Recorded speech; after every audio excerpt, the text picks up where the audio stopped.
21 may 2026-cı il İkinci Dünya Müharibəsində əsir düşmüş və ya özləri qarşı tərəfə keçib Azərbaycanı müdafiə etmiş Azərbaycan Legionunun başçılarından biri olan Düdən Denski haqqında bir verilişə baxırdım. Altında da rəylər yazılıb.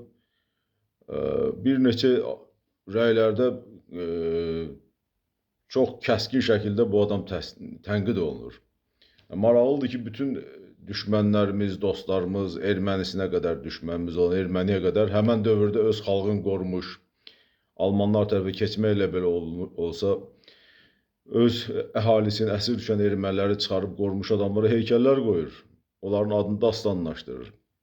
Bizdə isə bunlar faşist tərəfdarı elan edilir.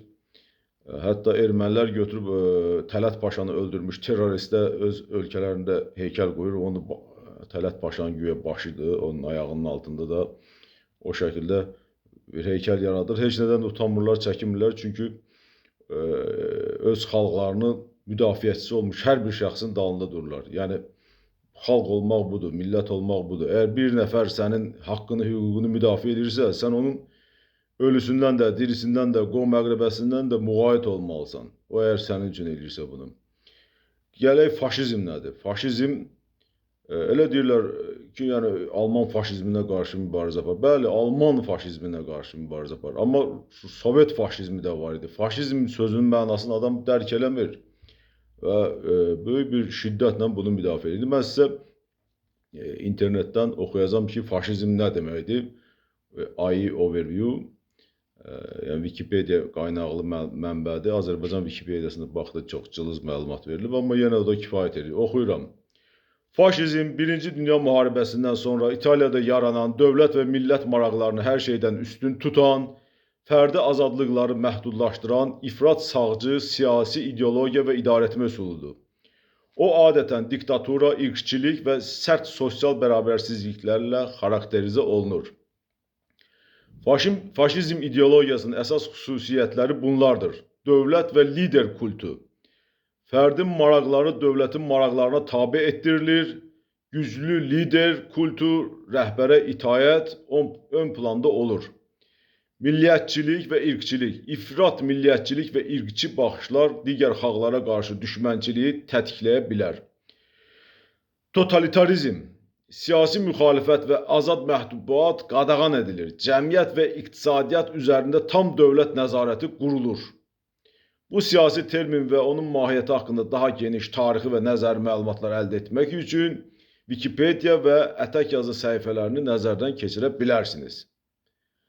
Yəni, bu üç punktda dövlət və lider kultu. Dövlət və lider, fərdin maraqları dövlətin maraqlarına tabe etdirilir, güclü lider.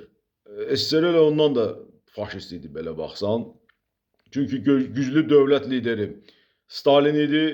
Stalin kultu var idi, hər kəs ona itaət eləməlidir. Eləməyən kəndlər, qəsəbələr, minlər, milyonlar hamısı edam edilə bilərdi. Milliyyətçilik və irqçilik, ifrat milliyyətçilik və irqçi baxışlar digər xalqlara qarşı düşmənçiliyin tətikləyə bilər.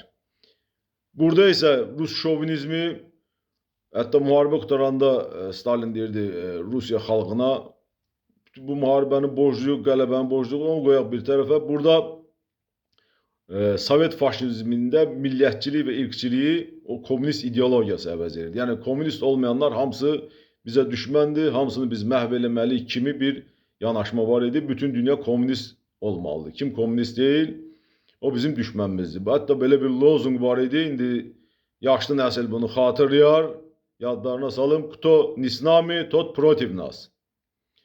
Totalitarizm, siyasi müxalifət və azad mətbuat qadağan edilir, cəmiyyət və iqtisadiyyat üzərində tam dövlət nəzarəti qurulur. Sovet vaxtı azad mətbuat var idi, siyasi müxalifət var idi. Ən böyük faşist dövlət elə Sovet hökuməti idi. O Düdən Denskinin haqqında olan videonun altında yazır, yaşlı adamlar da adam ağır söz də yazmaq istəmir.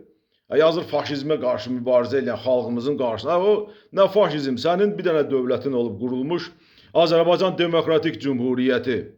Xalqın canı, qanı, əqli, irsi, nətər deyir, min illərdən qalan ənənəsi ilə qurulan bir dövlətimiz var idi.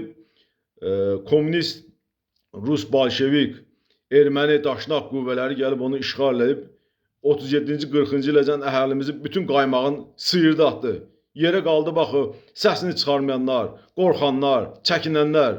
Bugün də 2-3 nəfər ziyalı adamlar varsa, onlar da nə tərsə olub, sağ qalıb çıxıblar o çətin momentlərdə gözdən itə biliblər.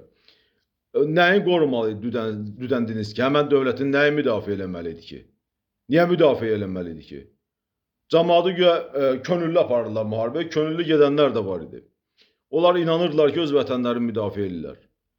Allah onların hamısını rəhmət eləsin. Hər iki tərəfdən ölənlərə. Amma biz onları tapdayıb keçə bilmərik. Onlar o tərəfdən döyüşəndə, bu tərəfdən döyüşəndə fikirləşir ki, mən xalqım üçün döyüşürəm. Mən ailəm üçün döyüşürəm, mən millətim üçün döyüşürəm. Ona görə Sovet tərəfindən də döyüşənlər, şəhid olanlar, rəhmətə gedənlər, həlak olanlar, o birisi qarşı tərəfdən də döyüşənlər hamısı bizimdir. İtən, ananın oğulları arasında fərqi olmur, bu vətənin oğullarıdır. Bəsdirin bizim dahi insanlarımızı, böyük insanlarımızı, yox onun bığı qaraydı, bunun nə bilim filan kəsə qarşı döyüşdü, bu belədir. Hamısı bizimdir. Tarixdə Azərbaycan üçün fikirləşib, Azərbaycana yaxşılıq elədiyini fikirləşib, Azərbaycan xalqına yaxşılıq elədiyini fikirləşib, hər bir addım atan adam bizimdir. Hamının üstünə xətt çəkmək olmaz. Adam bugün vəzifədən çıxır, hakimiyyətdən düşür, sıraz olur düşmən. Hamı başlayır ona elə salmağa. Hamı başlayır onun dalıca nəsə pislərin demək. Yaxşıların deyin. Pislərin görməməzlikdən gəlin. Çünki onlar nə edirlər? Bu xalq üçün edirlər. Hamısı bizim xalqı yaşaması üçün, bugünə gəlib çıxması üçün əməyi sərf edib o böyük insanlar. Və o böyük insanların dalında da biz xalq olaraq durmalıyıq. Kim ki bunun əleyhinə gedir, onlar araşdırmır ki, onların kökünü, hamısı gedib erməniyə zada çıxacaq, hamısı vətən xaininə çıxacaq. Onların əleyhinə dirənir. Ya da ki, avamlıqdandır. Sürüyə qapılıb öz, necə deyirlər, bayaq deyirmiş, faşizm nədir? Faşizm nədir bilmir adam. Amma dirənir ki, belədir. Bir aç oxu da, bir aç oxu. O, Türkiyədə bir Uğur Mumcunu öldürmüşlər, Uğur Mumcu adlı jurnalisti. Deyirlər, bunu niyə öldürdün? Deyir, filan kitab yazmış. Deyir, kitabda nə yazıb ki? Deyir, mən oxuma yazma bilmirəm ki, mən nə bilim nə yazmışdı. Amma məntiqlə yanaşmaq olmaz o ki. Hamınızı salamlayıram, gözəl xalqım, igid xalqım. Hər şey yaxşı olacaq. Bir-birinizdən möhkəm yapışın. Keçmişimizə hörmətlə yanaşaq, gələcəyimizi də özümüz quraq. Sağ olun, təşəkkür edirəm.